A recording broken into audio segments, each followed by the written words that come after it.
Warahmatullahi wabarakatuh. Bismillahirrahmanirrahim. Alhamdulillahi rabbil alamin. Wassalatu wassalamu ala asyrafil anbiya'i wal mursalin wa ala alihi wa sahbihi ajma'in. Subhanaka la ilma lana illa ma 'allamtana innaka antal alimul hakim. Rabbi shrah li sadri wa yassir li amri wahlul 'uqdatam min lisani yafqahu qawli wa la hawla wa la quwwata illa billahil 'aliyyil 'azim. Amma ba'du fa ya ibadallah ittaqullah usikum wa nafsi bitaqwallah faqad fazal muttaqun.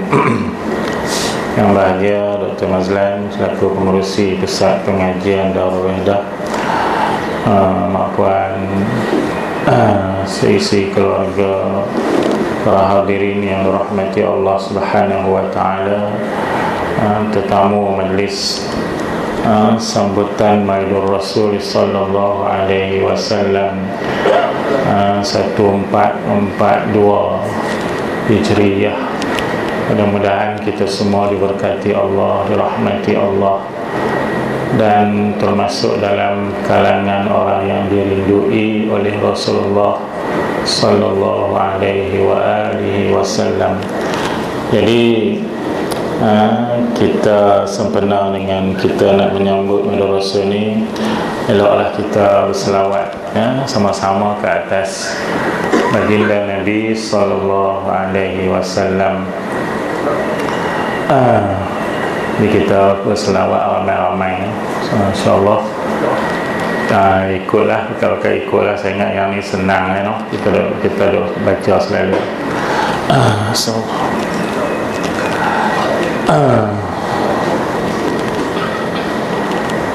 Sallallahu ala Muhammad sallallahu alaihi wasallam. Sallallahu ala Muhammad sallallahu alaihi wasallam. Ya Nabi salam alaika, ya Rasul salam alaika, ya Habib salam alaika. Salawatullah alaika. Sallallahu ala Muhammad sallallahu alaihi wasallam. Sallallahu ala Muhammad sallallahu alaihi wasallam. Ashraqal badru alaina fahtafat minhul buduru mithla husnika ma ra'ayna qattu ya wajha sururi. Sallallahu ala Muhammad sallallahu alaihi wasallam. Sallallahu ala Muhammad sallallahu alaihi wasallam. Anta syamsun anta badrun anta nurun fawqa nurin anta ikthiru wa ghali anta misbahu suduri. Sallallahu ala Muhammad sallallahu alaihi wasallam. Sallallahu ala Muhammad sallallahu alaihi wasallam. يا حبيبي يا محمد يا عروس الخافقين يا مؤيد يا ممجد يا إمام القبلتين صلى الله على محمد صلى الله عليه وسلم صلى الله على محمد صلى الله عليه وسلم عليم السر وأخفى مستجيب الدعوات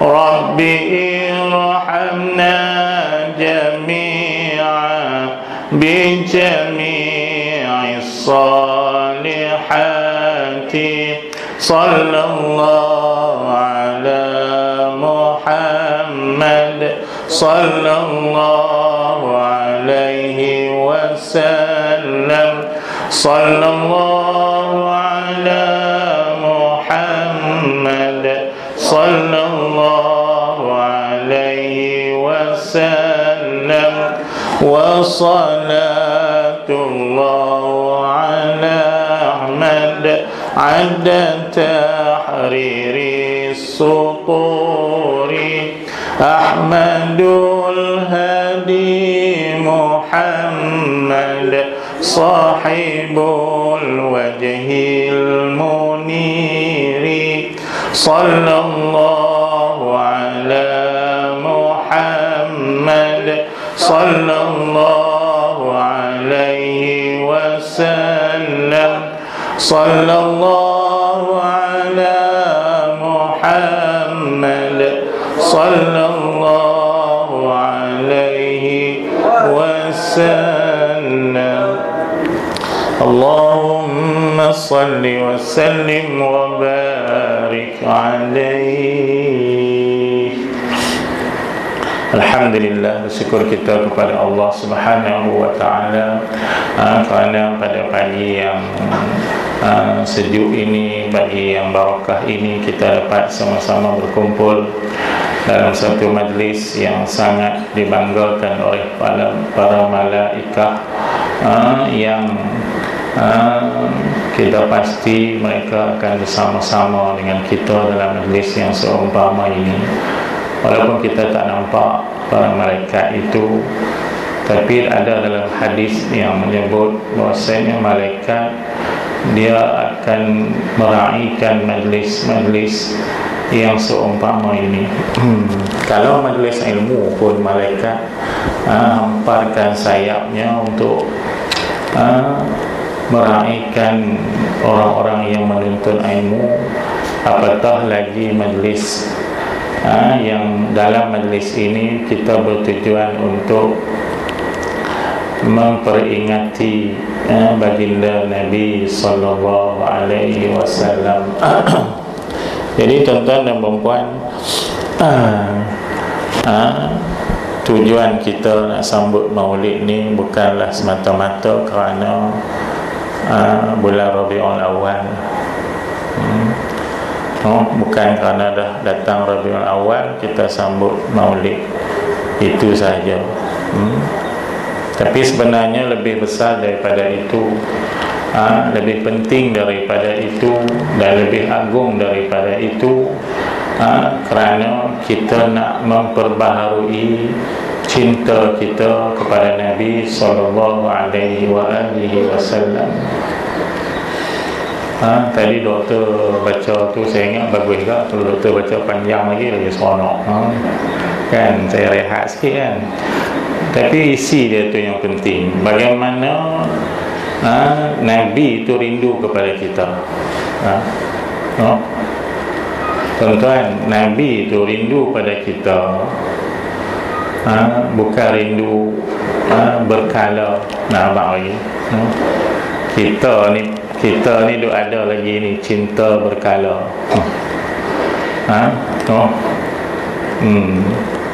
Sepatutnya kalau kita mencintai seseorang dengan cinta berkala ni, cinta ni tak betul, tak cantik lah. Dia kena yang berterusan, dawam, mustamir, cinta yang berterusan. Baik, rindu dengan cinta ni mana lebih tinggi?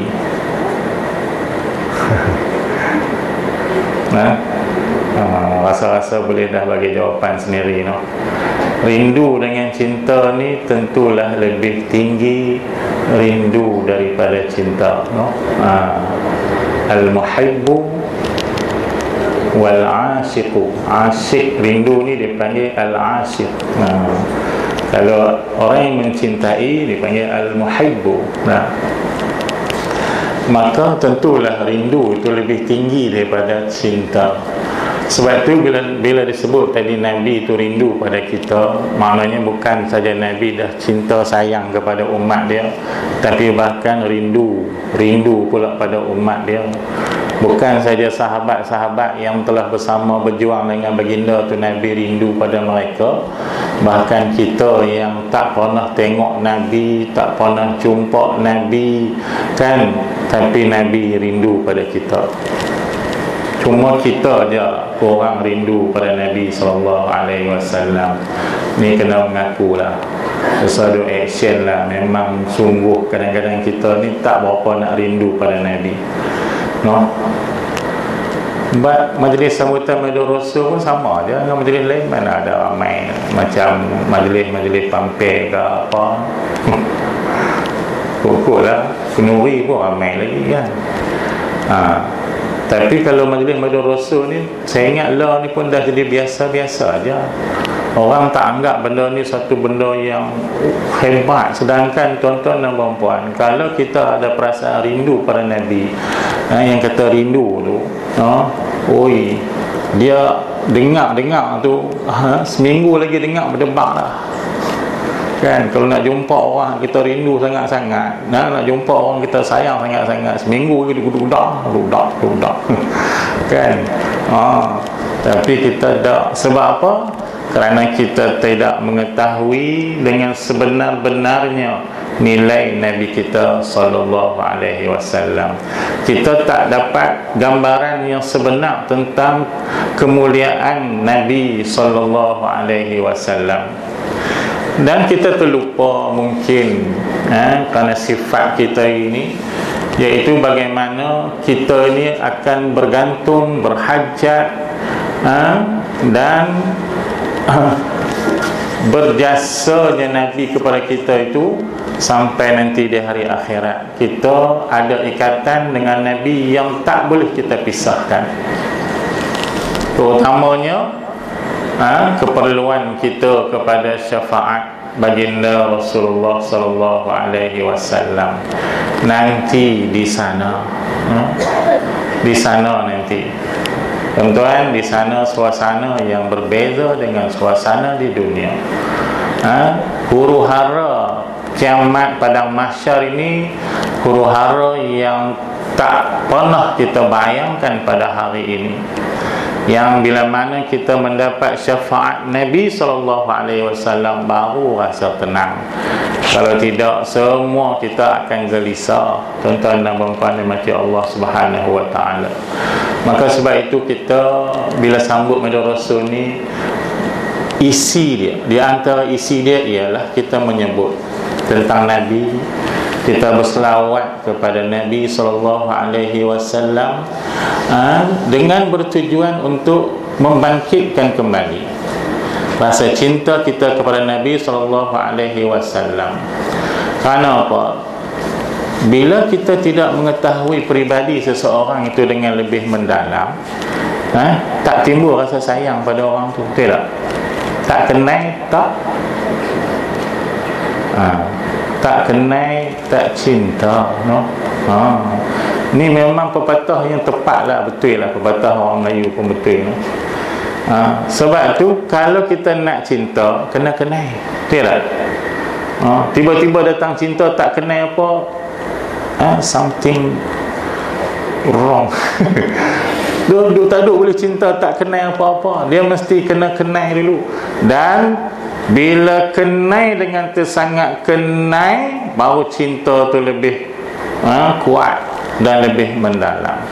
Tapi yang kata rindu tadi tuan-tuan dan puan-puan ni lebih tinggi daripada itu. Lebih tinggi daripada itu. Bila dia Nabi sebut tadi, kata Nabi itu rindu kepada umat dia yang dia tak pernah tengok, dia tak pernah jumpa. Rindu ni tinggi tuan-tuan dan puan-puan. Sayang Nabi itu sayang pada kita sungguh-sungguh. Cuma sayangnya kita yang tak sungguh-sungguh merindui Nabi sallallahu alaihi wasallam, maka tidaklah bertepuk dua belah tangan, bertepuk sebelah tangan. Sebab Nabi rindu kita, kita tak cukup-cukup rindu pada Nabi sallallahu alaihi wasallam. Ni pun sekali ada lena ni, tengok ni. Dalam cerita rindu Nabi sekali ada lena, tengok betul tak? Kan? Sebab apa tuan-tuan? Sebab ni tak tangkap betul-betul ni. Abang bagi, kita tak tangkap sungguh-sungguh dalam ni, dia tak menangkap. Sahabat, ya Allah, dalam duk tengok Nabi hari-hari tu, duk rindu kat Nabi serupa tu lah. Tidak ada jemu dalam istilah para sahabat ni, tidak ada rasa jemu memandang Rasulullah. Tu dia. Kita ni mula-mula cinta Allah, tak tengok tak boleh, siap dengan gambar, simpan. Kan dah nikah, kan dah nikah, tengok muka bini pun lain macam. Tengok yang bini tengok lelaki pula, dia kata kan, tak tengok pun tak apa dah. Betul tak? Hampa dah? Oh, mereka dah. Kita ni rasa macam tu lah kan? Bukan pasal apa tu, pasal kita, sifat kita ni bila tengok kerap, dia jadi macam hilang dia punya. Tapi rupanya sahabat tak. Tu kita kata rupa-rupanya pada diri Nabi sallallahu alaihi wasallam itu ada satu sifat, ada satu daya tarikan. Bila sahabat dah tengok Nabi, dah tengok perangai Nabi, dididik bersama Nabi, datang sayang, cinta, rindu pada Nabi ni yang tak lekang dah dalam diri mereka. Dan bahkan kalau terpisah dengan Nabi lama pun, dia tak boleh duduk. Maksudnya yang tu Allah Ta'ala campak. Bila campak dan Allah Ta'ala tak angkat benda tu, duduk rindu situ lah. Kita ni sama-sama kita sebab tak kuat. Kerana apa? Kerana kita sendiri pun bukan orang yang istimewa. Maka sebab itu bila kita sayang sesama kita pun, dia tak hebat macam hubungan kasih sayang kita dengan Rasulullah sallallahu alaihi wasallam. Bahkan yang Nabi sebut tadi, dia rindu umat dia. Ada dalam kalangan umat dia yang tak pernah tengok Nabi di akhir zaman ni pun sangat rindu pada Nabi, kan? Hampir sama dengan rindu para sahabat yang pernah tengok Nabi. Ada orang yang macam tu tuan-tuan dan puan-puan, macam Allah Subhanahu wa taala sekalian. Syekh Ahli Jumaah, mufti Mesir. Dia di antara orang yang istimewa. Kerana apa? Kerana dia, boleh katalah kita masukkan dalam kalangan orang yang rindu Nabi. Bukan Nabi saja rindu dia, dia rindu Nabi. Hampir setiap malam atau kerap sangat dia mimpi jumpa Rasulullah. Hampir setiap malam. Dia cerita ni kerana bukan kerana nak cerita apa, cuma nak habaq kata Rasulullah itu ingat kepada kita, rindu pada kita. Bila orang tanya dia, apa, kenapa, macam mana Syekh boleh selalu mimpi jumpa Rasulullah? Kita mimpi apa? Mimpi babi ligang, babi kan? Mimpi babi ligang, mimpi bawa kereta, mimpi macam-macam yang sedap-sedap. Allah ingat buat apa, kan? Yang ni mimpi jumpa Rasulullah, tuan-tuan, ya Allah, siapa yang pernah bisa mimpi jumpa Rasulullah, tenang jiwa, seronok dia jadi tak tahu, Bila orang tanya dia kata apa? Kerana mungkinlah dia kata sebab saya rajin membaca sirah Nabi SAW. Dia rajin baca kitab-kitab sirah Nabi SAW. Walaupun dalam bahasa Melayu tak banyak. Tak banyak kitab sirah Nabi, tapi ada yang dah diterjemahkan. Tapi dalam kitab dalam bahasa Arab banyak tentang sirah Nabi. Ulama karang banyak. Dia baca dah lebih daripada 30 tajuk, 30 kitab. Yang setiap kitab tu kitab yang besar-besar, yang berjilid-jilid, berbelah jilid, satu-satu tajuk. Kan? Dia baca dah lebih daripada 30 tajuk. Mungkin beratus dah kitab tentang sirah Rasulullah sallallahu alaihi wasallam. Sirah ni apa? Perjalanan hidup. Pribadi Nabi, kelahiran Nabi, perjuangan Nabi, ibadat Nabi, syama'il Nabi, akhlak-akhlak dan perilaku Nabi. Semua dia dah baca. Bila kita dah baca peribadi dan syama'il Nabi sallallahu alaihi wasallam, tuan-tuan, memang keberkatan dia menimbulkan rasa cinta dan rindu kita kepada Nabi sallallahu alaihi wasallam. Itu dia. Baca, no? Ada tak sebuah buku tentang Rasulullah di rumah kita? Tak ada. Kalau ada, alhamdulillah. Kalau tak ada, lepas ni kena bagi ada sekurang-kurangnya sebuah buku tentang sirah Nabi di rumah kita. Tak baca pun tak apa, suruh orang baca kat kita waktu kita nak tidur. Boleh tak? Hari ni tukar. Hari ni bini baca, laki dengar. Besok laki baca, bini dengar. Lusa dua-dua tutup, tak baca. Kan? Kita lagu tu buat apa? Sebab kita jenis segan baca sirah Nabi. Tuan-tuan, seronok baca sirah Nabi ni. Bukan kata seronok, hak seronok tu satu. Tuan-tuan tahu tak pahala besar selain daripada pahala ibadat, baca Quran, tunduk, rokok, sujud, pahala sayang kepada Nabi. Sayang Nabi itu pahala besar. Lebih besar, berpuluh-puluh kali ganda lagi pahala rindu Nabi. Pahala sayang Nabi itu pun dah besar. Pahala rindu Nabi itu lebih berpuluh-puluh kali ganda besar daripada pahala cinta Nabi. Maka program-program yang seumpama ini, kalau orang tahu nilai dia di sisi Allah Ta'ala, dia tidak akan buat kerja lain melainkan dia datang ke sini dulu. The priority dia. Lepas tu hak lain kalau dah tak dapat elok sangat-sangat, barulah terpaksa tinggal. Bagi orang yang dah nampak, bagi orang yang faham tentang perempuan mati Allah Ta'ala sekalian. Tok Nek kita dulu, Nabi Adam alaihissalam, dia dikeluarkan daripada syurga sebab apa? Tahu kan? Dikeluarkan daripada syurga. Ihbitu minha. Turun kamu, keluar kamu daripada